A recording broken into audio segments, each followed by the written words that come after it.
Good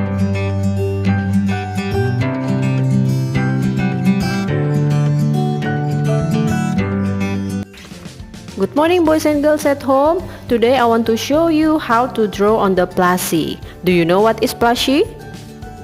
Plushie, a toy made from cloth and filled with a soft material so that it is pleasant to hold, often in the form of an animal. Are you ready to draw on the plushie?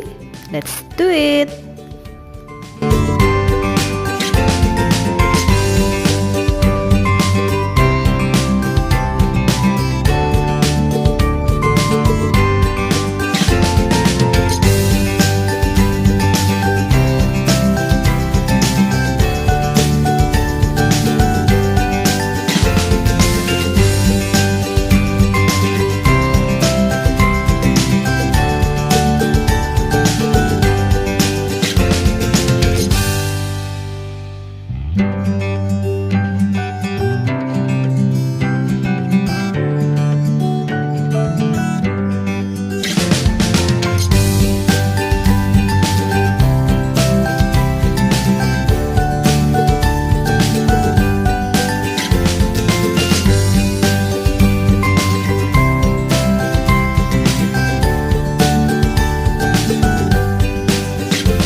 Yay, this is my plushie already done.